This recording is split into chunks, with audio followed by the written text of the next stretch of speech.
Hi everybody, I'm Tom Wild from ProWritingAid. Thank you for joining us for another session in the ProWritingAid Ask a Book Doctor series. My guest, as always, for these sessions is our resident book doctor, Sally Oj. How are you, Sally?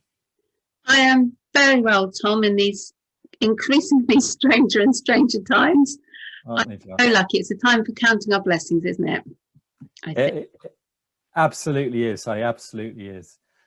So tonight, Sal, we're talking about dialogue, okay? And we discussed this last week. And one of the things you said to me that really stuck with me was that if you can talk, you can write dialogue, right? Please expand. It honestly is that simple. I think what happens is if you don't have a natural knack for it, which a lot of people don't, and it doesn't mean you can't end up writing fantastic dialogue, one tends to overthink, and your dialogue can become quite stilted, quite formal, which is the thing that happens a lot. All your contractions disappear and people say, I do not want to do that. I think it is a very bad idea. Instead of saying, I don't want to do that, I think it's a bad idea. And it gets sort of quite rigid. And this always, I won't say it surprises me because that's not fair because I completely understand it. But the simple fact is, anyone who writes dialogue can speak fluently. And if you think about yourself in that situation, if you think, all right, I'm this character, I want to say, I don't want to do that. I don't think it's a good idea. Oh, why don't I just write that down? So it's very easy to overthink it.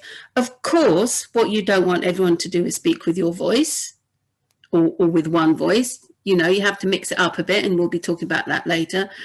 But it's really easy to get over sort of jammed up in thinking I've got to write authentic dialogue, when really you've just got to listen to the voice in your head saying, how would I say it? Or how would my mother say it? Or how would my friend Bob say it? And this sounds so simplistic, but it really, really, really helps. It honestly does.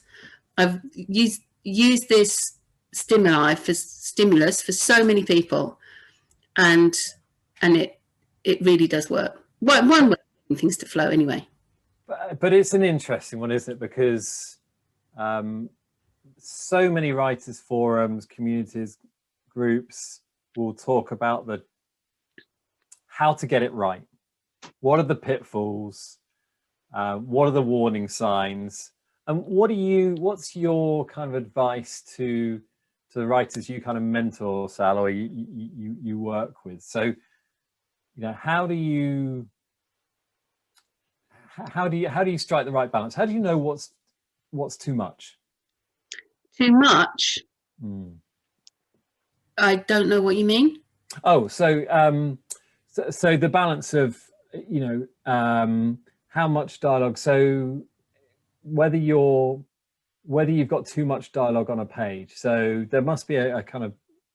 If you don't mind, can you park that question for a second? Because I think that's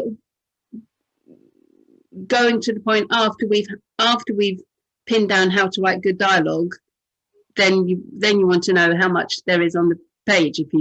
Does that make sense? Yeah, absolutely. Let's start there then. So there's you know, that when you're writing dialogue, I said listen to the voice in your head, but obviously you've got to think about your character. You've got to think how old they are. You've got to think about you know, what class they are. You've got to think where they're from, which doesn't mean, you know, you don't want everyone speaking in heavy dialect. So sometimes, you know, if somebody comes from the north of England, there is a certain kind of inflection, there are certain expressions. You don't want to really go over the top with that kind of stuff. In fact, you definitely don't want to. But if you drop in a of course my mind's gone blank, but if you drop in a Cornish expression or an Irish expression or an inflection, you know, there's a real rhythm to all those regions in the way they talk. And you also want to make sure that the dialogue is just not part of the narrative with speech marks around it. That's really important. So some people have got, in some ways, very, you know, they write beautiful narrative, and then, you know, these speech marks come, and it's good because they write very well, but it doesn't ring true. It doesn't ring naturally. So it's a case of sort of loosening up, but it's also a case of thinking, who is my character? Where do they come from? How old are they? What would they say? And it's, as when we were talking about characterization, it's about making sure that you just don't have the same voice. This is so common. All the characters talking with the same voice, even if it's good dialogue, even if it's written very well, you get the same 5 main protagonists all sounding exactly alike. And although you don't want to lurch into having one of them being a Scotsman saying "Oh hi the new," and another one being a Frenchman saying "Hello hello," you do want to tease them apart and tease those voices apart. And that sounds very difficult, and it actually isn't. It's like all of these things, as soon as you've got the knack of it, as soon as you practice, just try it. Not even in your book, just try it as an exercise. And once you get the hang of doing it, it's much, much, much easier than you think. So you were asking dialogue on the well, no, but it's in, so I guess there are lots of thoughts and kind of questions flying around my head, but so there is the one about, yeah, how, you know, how much is too much? And it's the same again with, you know, when you're talking about accents and so on, how far do you go? Because we've all seen dialogue that kind of it comes across as not being a true representation. People, you know, for example, you know, people from England talk, or the UK talking in very strong Cockney accents, which just wouldn't be applicable. And I guess it's striking the balance. But my previous question was, yeah, so at ProWritingAid we talk about, you know, the balance of dialogue, so not having too much dialogue on a page. And I guess and it's one or two of the questions I've seen in the chat have talked about that point as well. So I wonder if there's any kind of guidance you give people on that. But just, yeah, but one of the things, just to be clear, that you mustn't, like I just said, you do want to tease these people apart, and you want to get a sort of northern tinge or an Irish tinge. You very, very light hand with it. Yes. You know, don't want to shove it in. That's awful. So really, really light hand. So just so that the reader subconsciously picks it up, almost that light.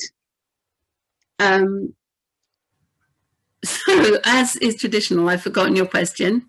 No, don't worry, because we'll come back to that question. Because let's look at, in a bit more detail then about kind of how so dialogue tags, because that's another a kind of issue for people, like how they should be framing dialogue. So whether they should, you know, people talk about only using said and other rather than other tags. Yeah, she said.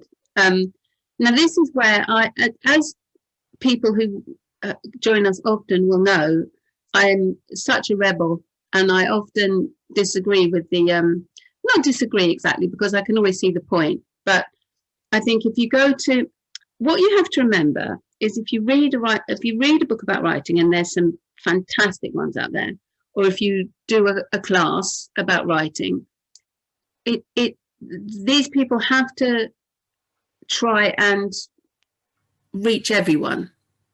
So they make rules because that's the way to reach everyone. If the author of that book was dealing with your writing, they'd be a lot less prescriptive, because they could relax and not. So it's not necessarily me just being a rebel. It's because I deal with people one-on-one, and usually, and that what helps. So many writing books or seminars or classes will say, stick to he said and she said. You don't want to get fancy. You don't want to start putting other things in. It's invisible. Just stick to that. It's fine. And to a large degree, that's true. It is invisible, except when it isn't. And when it isn't, it starts piling up like a motorway accident on the page. I'm sorry if that's in bad taste, it is a bit. So I've just been working on a book, which is an exceptionally good book, but during the dialogue, it starts well. This happened, he said, this happened, she said, this happened, she said, no, I don't think so, he said. After, when you get down the page a bit, he said, she said, he said, it's like it's slapping you across the face. So that's when I strongly urge people to break it up a bit. So have he said, she said, but also had he asked, he demanded, she queried. Queried is a bit weird perhaps, but you know, she giggled. Because this is a wonderful place. Dialogue can be so useful for so many other things. We talked about description in one of our other seminars, in one of our other talks, and dialogue is a wonderful place to bring in description, talking about the room they're in, the place they're at, the sunset, the wind, the rain, you know, the colors, whatever. But it's also a wonderful place to add emotional texture and depth and texture generally to the writing. So things like she cried, he begged, she murmured, he wondered. These are actually wonderful tools for bringing your reader into the moment. And I always use this example of saying, hey, stop, help, he said. Hey, yeah, I get your point. help, cried. You know, and we come back to your, what was it? Your Sarah, oh no, that was a different use of emotional language. She turned and stalked.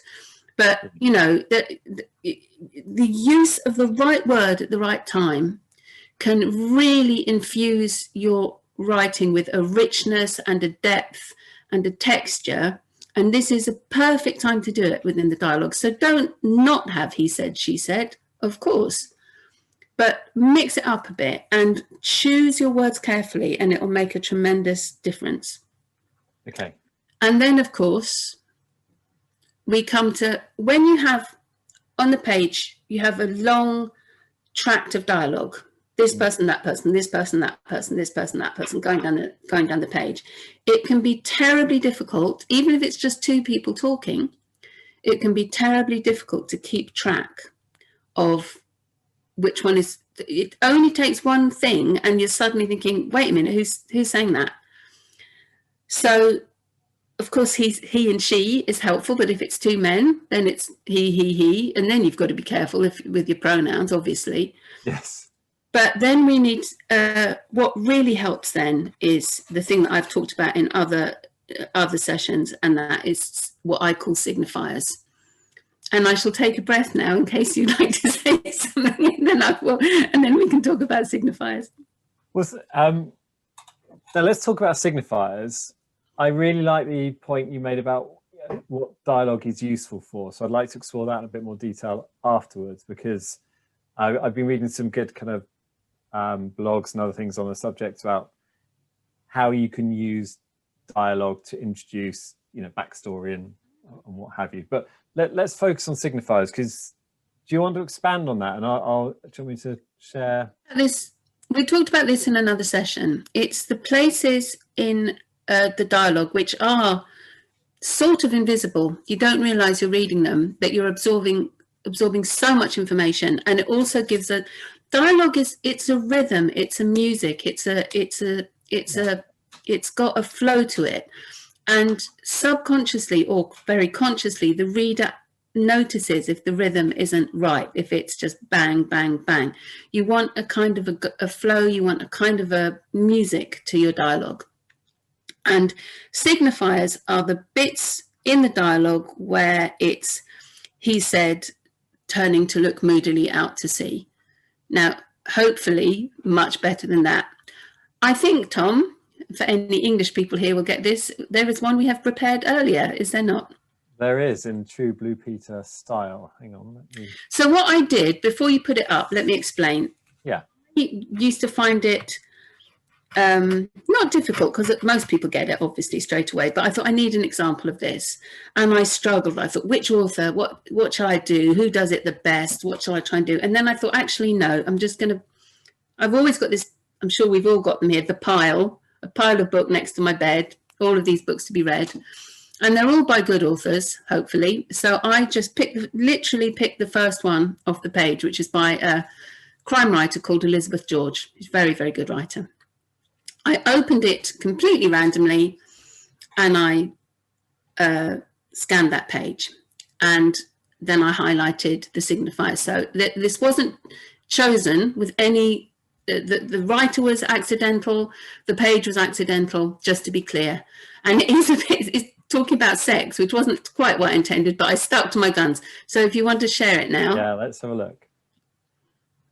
Okay, hopefully you can all see that. So I'm sure that everybody knew what I was talking about anyway. But this is, when you have a look at this, it's surprising how much of it there is. It's surprising how much in this single tract of dialogue, how much of it is signifiers. And again, this is my word for it. I'm not sure what the proper word for it is. We had this discussion before. Some people suggested various things, but I call them signifiers because they signify what is going on. So it's quite interesting to realize how much is there on the page. And it's also interesting to realize how much you don't notice it. If it's done well and if it's done properly and if it's done with the right touch, it's just there, but you're learning all sorts of stuff. You're getting a good sense of their relationship as they're talking. You're getting a good sense of sort of what's going on. You're getting a good sense of what they're doing. So much is being told to us in this bit of dialogue because of the signifiers. So they are crucially important. For me, they are crucially important.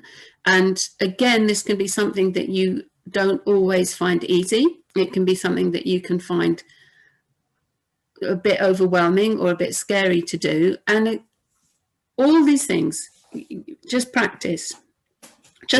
And again, you see, I'm showing myself up now for a bit. I only just say the same three things all the time. Look at your favorite book. You will be staggered to see, if you don't know already, which I'm sure you do, you will be staggered to see how your favorite author uses this technique all the time. Unless, of course, it's their thing not to. And there are quite a few authors who just use absolutely naked dialogue, and that's kind of their style and that's their thing. But I guarantee you their readers get confused sometimes. What even if they love the style, they get confused. So okay, I've shot my mouth up. Oh, that's great. I mean, it's like you said, and ever since you talked about signifiers to me, I've become really aware of them. But Sal, when you have, so how do you work on dialogue with your new writers? So do you, you know, do you find there are specific, what am I trying to say? What are the things that you that stand out that it's not right? Is it just a feel you have? So when you read a new manuscript, is it just a feel that you've got? Does it stand out as, you know, that it's someone just isn't using the right techniques, or what usually stands out straight away is if it's clunky. Yeah, okay. The first thing that always makes it clunky is not using contractions, which I mentioned with this thing. If you've got people saying, I do not, I have not, I will not, it's just not how people talk. I mean, of course, it is how some people talk, and that is a very good way of differentiating people, actually, because if somebody, or making a point, because if somebody says, I will not, that says a lot, as opposed to I won't. You know, it can be used for emphasis, but generally, in general conversation, that is always the first thing. If there's no contractions, it's just clunky and it's wooden. However, you know, I'm so surprised sometimes when I one of the things I do for some of my authors, if they want me to do it, is I mark up the manuscript and I make changes. I mean, always changes that they can see and change back if they want to. The difference putting contractions in dialogue, suddenly the dialogue sparkles. It's suddenly excellent dialogue. It's all there. It was just being dragged down by this sort of ponderous lack of contraction. That is one of the first things I see. Yeah. The other thing is when people swing too much the other way, and it is like, you know, it's all mocked me, or it's all dropped H's, and you know, if they're writing somebody from Ireland, every other word is begorra, or, you know, this kind of thing. That's not good. Yeah. And lack of punctuation, actually, and this is another controversial subject. People forget that you can punctuate dialogue, and even if it's just a comma, it can make such a difference. Again, just bring it to life. And you know, as we all know, I'm a big fan of exclamation marks. So if somebody's screaming or yelling or shouting or begging, you know, I understand the wariness about exclamation marks in the narrative. I get that sometimes you can do it, but I get it. But in dialogue, when it's right, use an exclamation mark. You can use colons in dialogue. You can use semicolons. You can use dashes. You can certainly use commas. And people, I very often see just page after page of dialogue with nary a comma, nothing in there at all.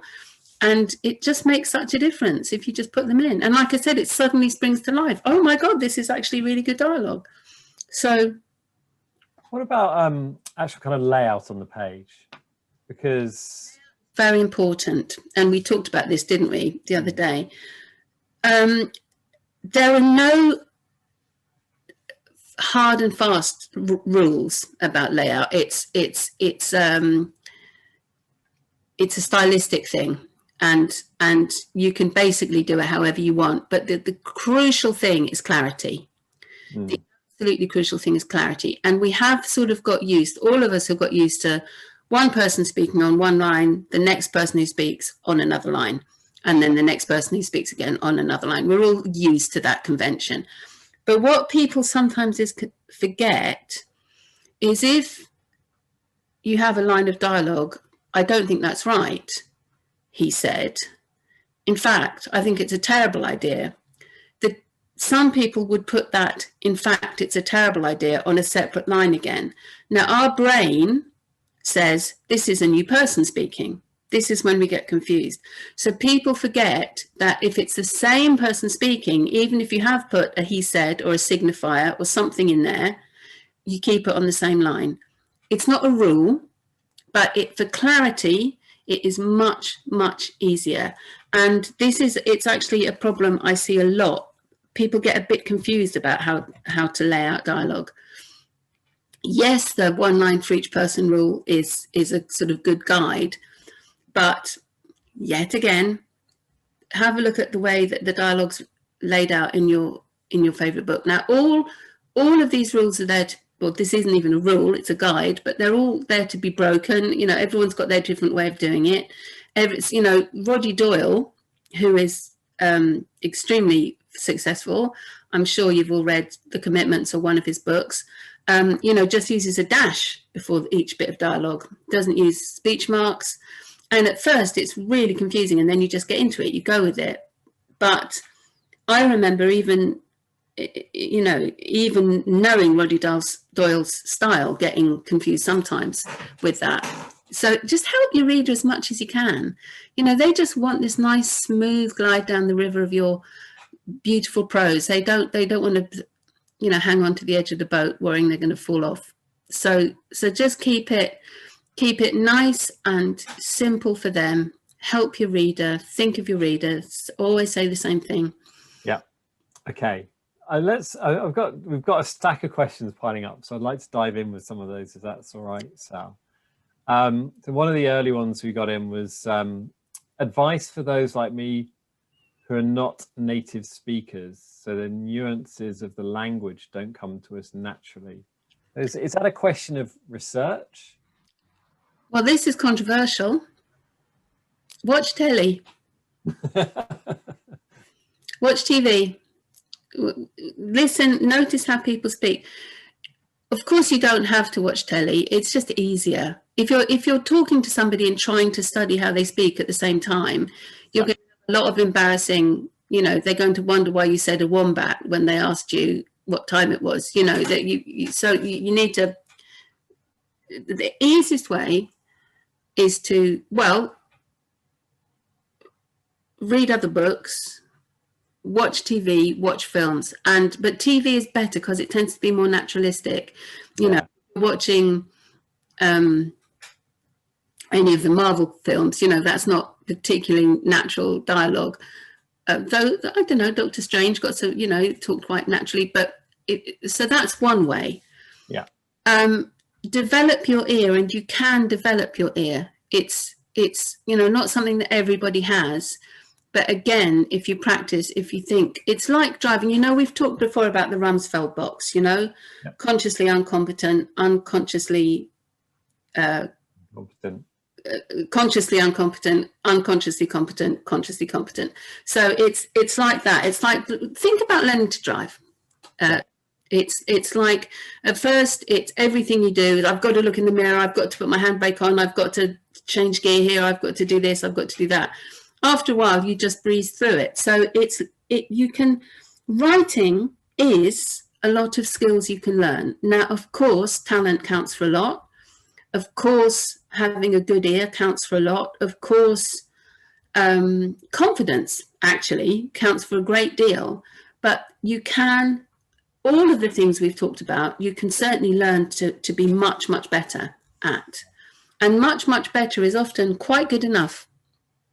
Great. But on that point, this is an interesting point, because this links back to something else we talked about the other day, which is good enough. But when it's linked, but it's not directly linked. We talked about the fact that when you submit your manuscript, right, it needs to be in as good a place as possible. And actually, dialogue, I think you said something about dialogue can bring out laziness in authors. Is that right? Yeah, so I don't remember exactly what we were talking about when I said that, but the underlying point, and I'm sure we shall get there, the underlying point is that when you submit to anyone, somebody like me, or certainly to an agent, you've really got to have the manuscript in the best possible health. I remember what we were talking about. We were talking about layout. Yes, right. Some people think, oh, if it gets picked up, they'll fix it. You know, they'll fix it. The publisher will fix it. And there is truth to this. If your book gets picked up, it will be rigorously pummeled by a sub-editor, and they will pick up on everything and they will fix everything. But if you want an agent to be interested in you, they do not want to think you are sloppy. They do not want to think you are lazy. They do not want to think you can't be bothered, because all of this signals to them, this person's not going to be great to work with. Yeah. And it's terribly important always, there's no exception to this, that you have the manuscript in absolutely the best possible health you can before you submit it to anybody. And that includes, of course, spell checking it properly. You'd be astonished the number of manuscripts I get that aren't spell checked. And you know what happens? I get really annoyed, and then I'm reading your book and I'm really annoyed, and that's not what you want me to be when I'm reading your book. Yeah. You must proofread it really carefully. It's hard to proof your own book, so you get somebody else ideally to read it through, or 2 or 3 people to read it through for you if you can, just looking for typos and things. Of course, a few typos are okay. Of course, the occasional spelling mistake is okay. But if it's consistent, if it clearly hasn't been spell checked, that's shocking. And I have sent manuscripts back to people in bad humour, and I'm lovely, as you all know, because what a waste of everybody's time. I don't want to be struggling, and it stops me enjoying the read. It stops the flow. So the layout of the dialogue is very important that you get it right, because if there's no just sitting back and thinking, oh, they'll fix it. If it gets, they'll fix it. That's really dangerous to think like that. Okay, absolutely, and you're right. We were talking about layout. I'd completely forgotten that point. Okay, Bonnie asks, long sentences are wrong for dialogue? Long sentences, you break up with signifiers. Yeah. All he said. Yes, they are wrong because your reader sort of subconsciously holds their breath as they're reading it. And of course, that's not always true, but this is what he said, she said, and signifiers were made for, is long sentences. And what usually happens is you get a very long sentence, and at the end it says, he said. Yeah. If you look at a good author, they'll have the beginning of that long sentence, he said, then they'll pick it up again, and at the end they'll say, he sat down and opened the biscuits. So, so break up long sentences.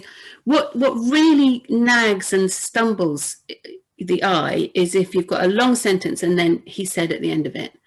Because even though that's true in life, this is not life. This is entertainment. This is your reader enjoying themselves. This is making it as lovely for your reader as you can. And so linked to the next question, Sal, should you actually, do you need tags at all? In that situation, when it's clear who's speaking, do you need a tag? It's not always clear, that's the trouble. No, okay. So again, comes back to, sorry, I was going to say putting yourself in the shoes of the reader. Yeah, right? if you've got two people, I guarantee you, if you've just got two people talking and there's a long track, if it's just a few words, then it's fine. Yeah. Then it's fine, of course it is. Bam, bam, bam, bam, that's okay. But if you've got much more than that, if you've got 1, 2, 3, 4, 5, 6, 7, 8, at some point, somebody's going to say something that could have been could refer to what either of them is saying, and you're lost. Yeah. And you have to go back to the top and think, wait a minute, and you go back and you literally trace it down. You don't want your reader coming out of the story. You don't want your reader to have to think about it. Of course you can, and this is what Roddy Doyle does. He just does pages of it. To be honest, I think, and I'm a big fan of Roddy Doyle, one of the things is, I think when most people read The Commitments, they'd seen the film and they could picture it all and they could see it all very clearly and they could picture the characters saying it. And I think that really helped people to get into his style. And more power to him, that's great. What I was quite surprised at the time was that Alan Parker read the book and thought, wow, this is a fantastic book. This will make a great film, because it can be difficult. His style can be difficult to get the emotion, to get the feeling. Of course, Alan Parker has got this eye, had, may he rest in peace, had this eye, to know what he was looking for. But there are several very well-known authors. It's almost their trademark that they just give you long tracks. But you have to, the thing is, it's a skill. It is a skill to do that. They craft it very carefully. And if you're going to do that, you've got to be very clever and craft it really well, and always think of your reader and always be careful to make sure that it's crystal clear who's saying what. And it gets a bit wearisome on the eye, to be honest. It just goes on and on and on, in my opinion.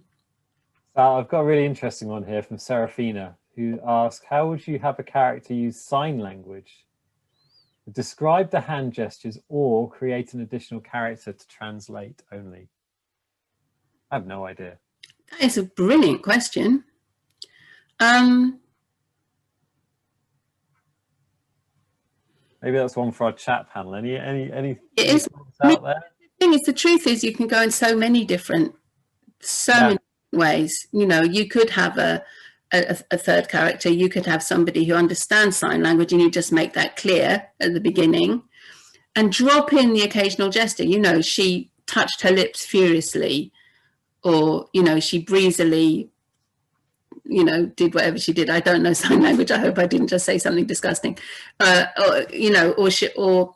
drop in the occasional gesture, or obviously your character could lip read, but that's an excellent, very, very good question. But there are lots and lots of ways you can go about it. You just have to find the thing. Again, you want to find the thing that's not going to tax your reader too much. They don't want a three-way conversation for everything.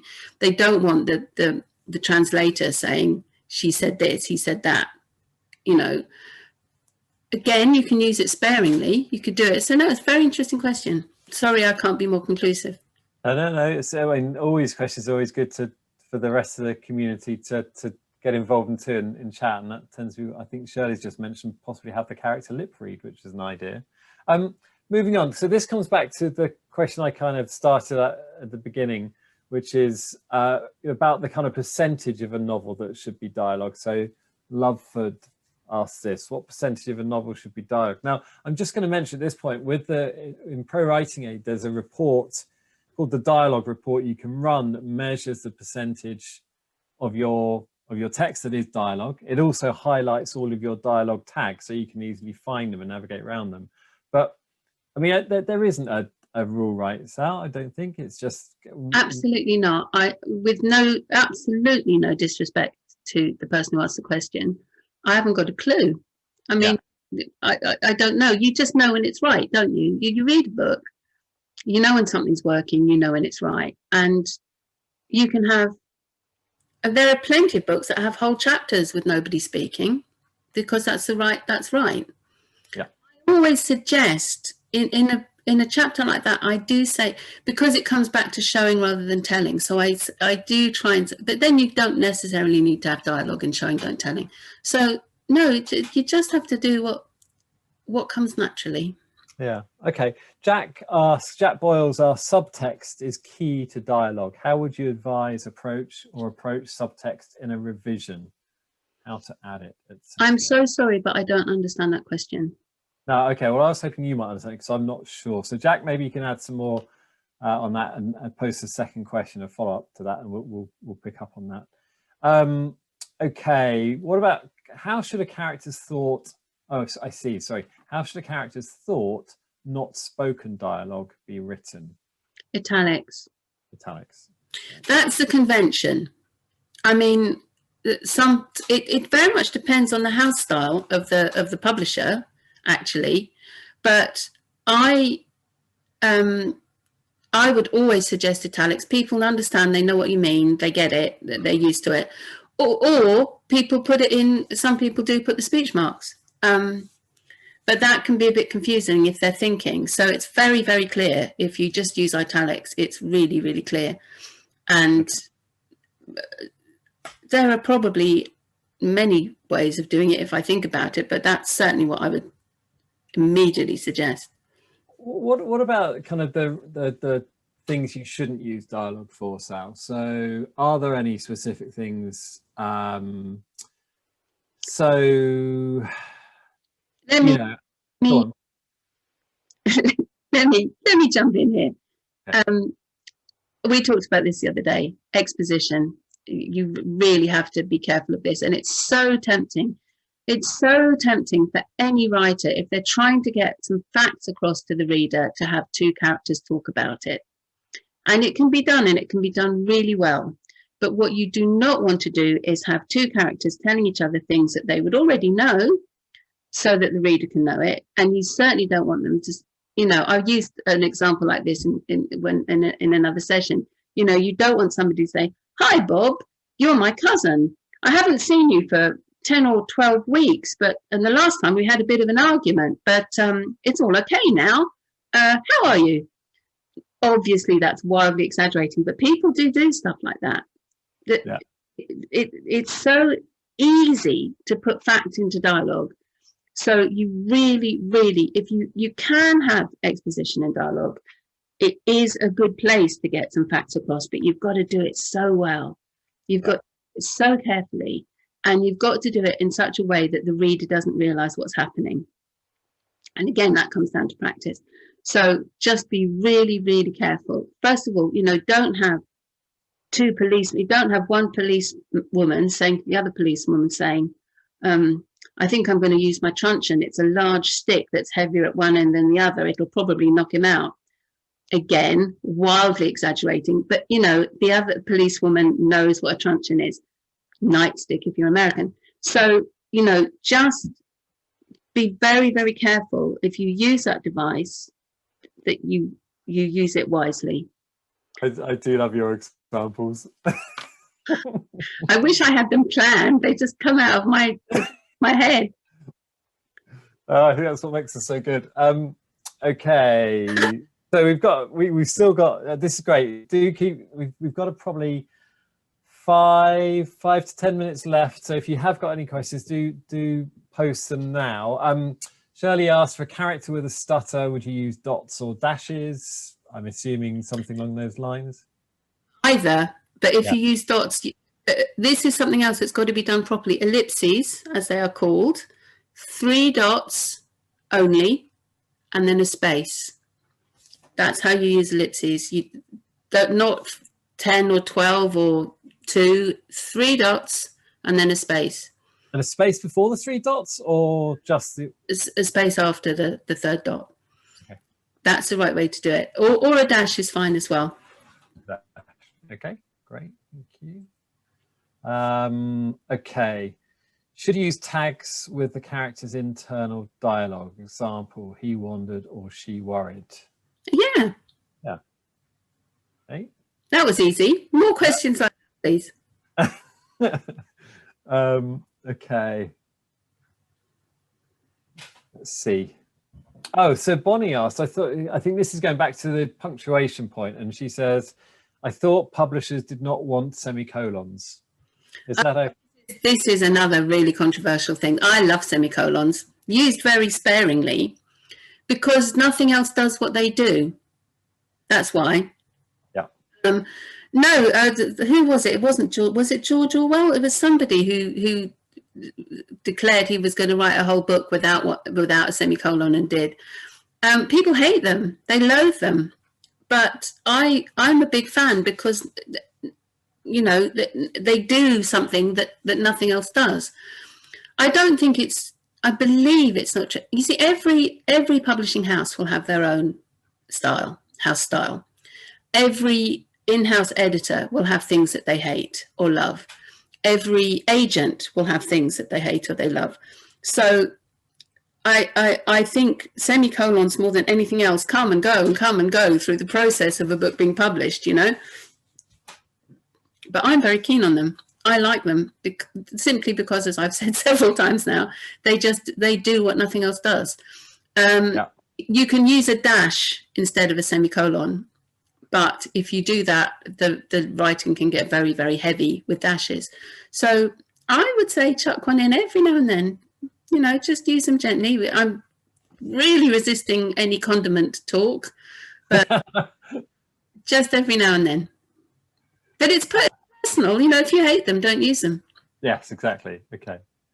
Okay. So I think this is something we've kind of covered. Should the dialogue always come at the beginning of a line? So for instance, in that example, the paragraph, she spoke first. Sorry, I should have read this one before asking it.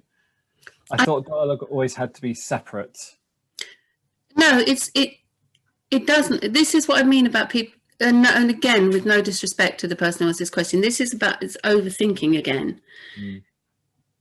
If you put, Jack walked into the room and looked around, what the heck is going on, he said.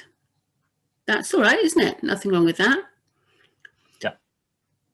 If you have, what the heck is going on, said Jack after he walked into the room, not so good. It's fine to start a line of dialogue with a signifier or something. It's absolutely fine. Yeah. And look at your favorite book. You'll see it happens all the time, in the right place. Yeah. Great, thank you. Okay, if you have a character who spaces out in middle of conversation, how do you mark it? With an M dash? I guess you could use ellipses. It can have an M dash, or what we in England just call a dash. You can use ellipses. I would suggest ellipses, because a dash or an M dash, we tend to think that means someone's been cut off while talking. So if they're talking, hey, what the hell are you, dash. But what the hell are you, ... is much more pensive. It's much more, what the hell are you? Do you see what I mean? Whereas the dash is like, yeah. Stuff I never knew. This is great.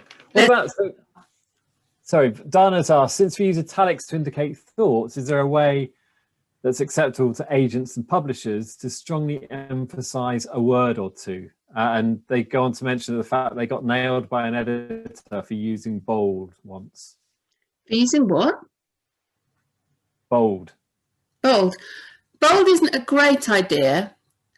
No, I would always go for italics. I mean, everyone understands it. The thing is, every agent is different. Every agent is different. Every publisher is different. Every in-house editor is different. And again, very often, if you don't have very strong feelings about your punctuation and layout, they will do it in their house style. You can always say, I really want it to be like this. And they will probably listen to you, probably, should your book get published. But they usually will have a, you know, if you look at Penguin books, they're usually, you know, very similar in the way the punctuation and layout and so on is used, or any other publisher. Yeah.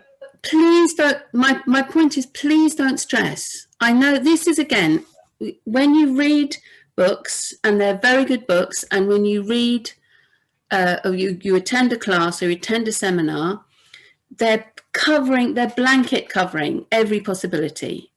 So they're having to give you very general rules. And these are good general rules. I'm not knocking them at all. But it cannot possibly apply to every agent. It probably apply to an agent they know or to themselves. So please, you know, don't stress. I mean, yes, bold is a bit, I would agree with that.